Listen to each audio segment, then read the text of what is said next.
Good afternoon, students. Today we are going to start new topic, that is valence bond theory. Okay. So students, आज हम लोग नया topic start करने जा रहे हैं, that is valence bond theory. Students, इस टॉपिक को स्टार्ट करने से पहले हम previous topic, that is valence shell electron pair theory को ध्यान में रखेंगे कि वहाँ हम बात करते थे जो वैलेंस इलेक्ट्रॉन्स हैं उनके इलेक्ट्रॉन पेयर की. ओके स्टूडेंट्स, फिर हमने वहाँ पे कुछ लिमिटेशंस देखी जिसके बाद से वो ओवर रूल कर गया और नया कॉन्सेप्ट आया, that is valence bond theory. अब वैलेंस बॉन्ड थ्योरी को पूरी तरह से समझने के लिए हम दो वे में इसको समझेंगे. पहला जो हम आज के लेक्चर में समझेंगे which is in term of energy consideration. ठीक है, हम एनर्जी कंसिडरेशन की बात करेंगे. मतलब हम यहाँ पे कुछ फैक्टर्स को ध्यान में रखेंगे कि अगर दो एटम आपस में या पास आ रहे हैं, अप्रोच कर रहे हैं, तो एनर्जी सिस्टम की रेज हो रही है कि कम हो रही है, या दो एटम जो कि दूर दूर हैं तो उस समय सिस्टम की एनर्जी क्या है. इन फैक्टर्स पे गवर्न करेगा, ठीक है, मॉलिक्यूल फॉर्म होना है या नहीं होना है. ठीक है, सिमिलरली दूसरा होगा कि ऑर्बिटल्स की ओवरलैपिंग पे वो डिपेंड करेगा. ठीक है, तो इसके लिए स्टूडेंट्स हम आपसे कहेंगे कि आप पहले आपके जो चैप्टर सेकंड में हमने शेप्स ऑफ ऑर्बिटल की बात की थी कि अगर एस ऑर्बिटल है तो स्फेरिकल है, पी ऑर्बिटल है तो डम्बल है, डी ऑर्बिटल है तो डबल डम्बल है. उन शेप्स को आप एक बार ध्यान में रखिएगा. ठीक है, कि हम कैसे पी ऑर्बिटल के शेप्स को बताते हैं तीनों एक्सेस पे, जैसे P X, P Y, P Z, या कैसे हम एस ऑर्बिटल को बता रहे हैं कि वो स्फेरिकल है. ठीक है स्टूडेंट्स, सो स्टूडेंट्स हम आज स्टार्ट करते हैं जो कि पहला थ्योरी है, पहला कॉन्सेप्ट है जो कि एनर्जी के कंसिडरेशन पे. तो इसमें students Hitler and London scientist जो थे वो 1927 में, ठीक है, एक नए तरह से कॉन्सेप्ट दिए मॉलिक्यूल्स के फॉर्मेशन को बताने के लिए. ठीक है, तो इसमें स्टूडेंट्स इन्होंने देखा कि जब एनर्जी कंसिडरेशन की बात की गई तो हम कुछ एग्जांपल्स देते हैं, कुछ मॉलिक्यूल्स लेते हैं, उसके एग्जांपल को समझ के हम इसको अच्छे से समझ सकते हैं. सो सपोज़ करिए स्टूडेंट्स हम H2 मॉलिक्यूल ले रहे हैं. ठीक है, हम लोग H2 मॉलिक्यूल को ले रहे हैं. सो स्टूडेंट्स, जब हम H2 मॉलिक्यूल को ले रहे हैं तो हमें यहाँ पे ध्यान देना है कि हम इसके स्ट्रक्चर को या बेसिकली इसके फॉर्मेशन को कैसे बताएंगे. ठीक है, तो इसके लिए हिटलर और लंदन ने कॉन्सेप्ट दिया. क्या कॉन्सेप्ट दिया इन्होंने बोला कि जब दो एटम जो कि दूर दूर है, ठीक है, जब ये दो एटम दूर होते हैं तो इनके बीच में कोई अट्रैक्शन फोर्स नहीं होती है, कोई इंटरेक्शन नहीं होता है.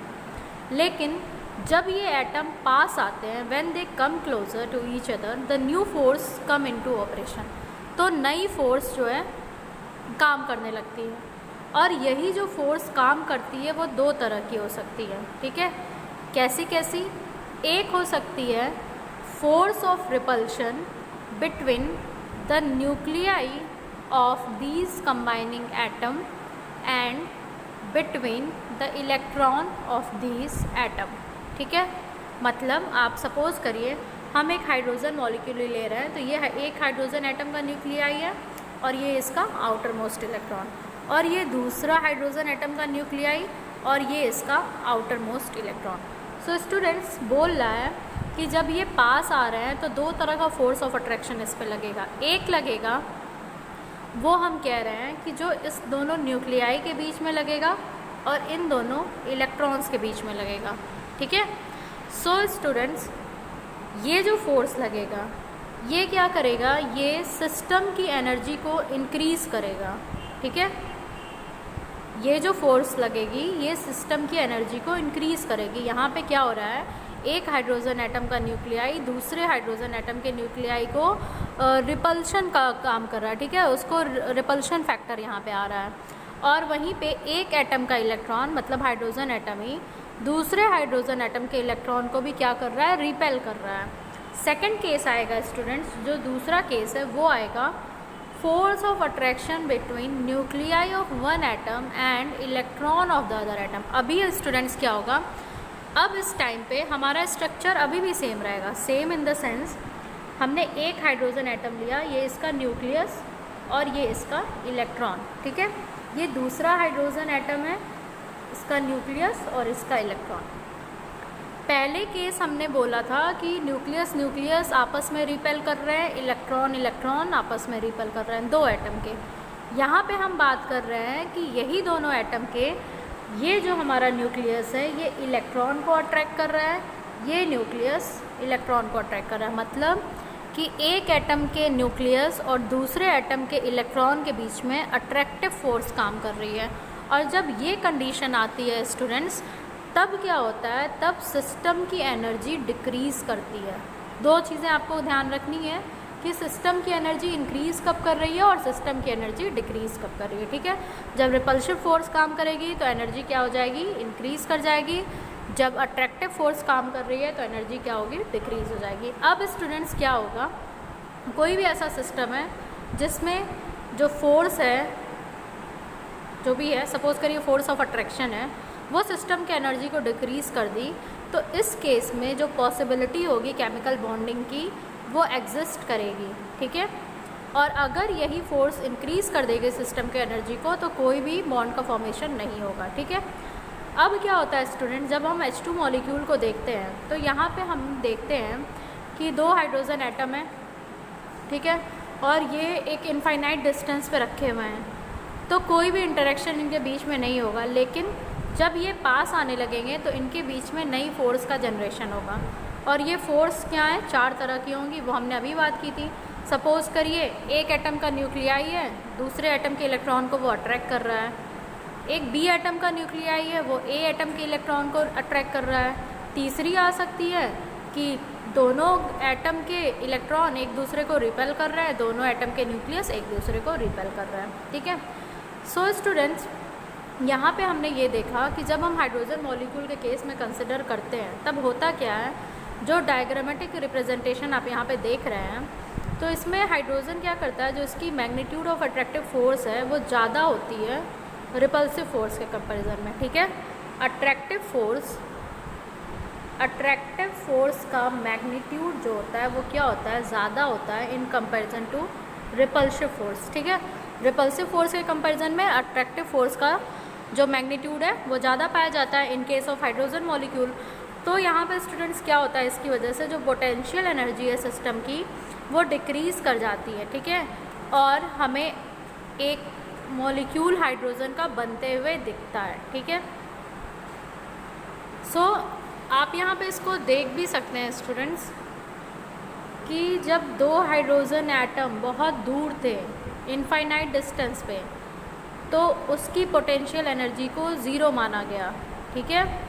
फिर क्या हुआ, जैसे जैसे एटम क्लोज़र आ रहा था इनफाइनाइट डिस्टेंस से, तो ये क्या करने लगा, इंटरेक्ट होने लगा एक दूसरे के साथ, ठीक है। और सिस्टम क्या करने लगा, अपनी एनर्जी को लूज़ करने लगा। As a force of attraction exceeded the force of repulsion, as a result potential energy of the system keeps on decreasing, ठीक है। जिसकी वजह से सिस्टम की पोटेंशियल एनर्जी क्या हो रही है, डिक्रीज़ करते जा रही है, क्योंकि जो फोर्स ऑफ अट्रैक्शन है वो ज़्यादा मैग्नीट्यूड का है, ठीक है। फिर क्या होता है स्टूडेंट्स, लेकिन एक इक्विलिब्रियम डिस्टेंस आती है, ठीक है, जहाँ पे फोर्स ऑफ रिपल्शन जो होता है वो बैलेंस हो जाता है by the force of attraction and the energy of the system becomes minimum, ठीक है। In this situation the two hydrogen atom are set to be bonded together. इस स्टेट में हम कह सकते हैं कि जो दो हाइड्रोजन एटम है वो क्या हैं, बॉन्डेड हैं। लेकिन स्टूडेंट्स, जब हम ये मॉलिक्यूल को कंसिडर कर लिए, ये बॉन्ड बना लिया, तो इस स्टेज पे क्या होता है, जो डिस्टेंस होता है दो न्यूक्लियाई के बीच में, उसे हम क्या कहते हैं, बॉन्ड लेंथ। और हाइड्रोजन के केस में ये बॉन्ड लेंथ कितना होता है, 74 पिकोमीटर, ठीक है, जो दो हाइड्रोजन एटम के न्यूक्लियाई के बीच की ये डिस्टेंस है।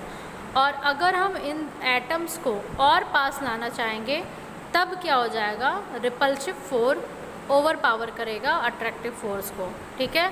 कंसिक्वेंटली क्या हो जाएगा, जो सिस्टम की एनर्जी है वो इंक्रीज़ कर जाएगी, जिसकी वजह से इनस्टेबिलिटी आ जाएगी, ठीक है। तो किसी भी केमिकल बॉन्ड के फॉर्मेशन में एक certain amount of energy release होती है, ठीक है। और जब हम किसी भी बॉन्ड को ब्रेक करना चाहते हैं या सेपरेट करना चाहते हैं एटम को, तो हमें उसी अमाउंट की एनर्जी उस एटम को देनी पड़ती है, उस मॉलिक्यूल को देनी पड़ती है, ताकि वो बॉन्ड क्या हो जाए, ब्रेक हो जाए। ठीक है, तो ऑब्वियसली स्टूडेंट्स आप ये चीज़ समझ सकते हैं कि स्ट्रॉन्गर बॉन्ड जो होता है वो ऐसा बॉन्ड होता है जो ज़्यादा अमाउंट ऑफ एनर्जी रिक्वायर करे उस बॉन्ड को ब्रेक करने के लिए। तो इसलिए हम कह सकते हैं formation of a strong bond, जब भी स्ट्रॉन्ग बॉन्ड का फॉर्मेशन होगा, in formation of a strong bond more energy should be released by the system. ठीक है, ज़्यादा एनर्जी रिलीज़ होनी चाहिए।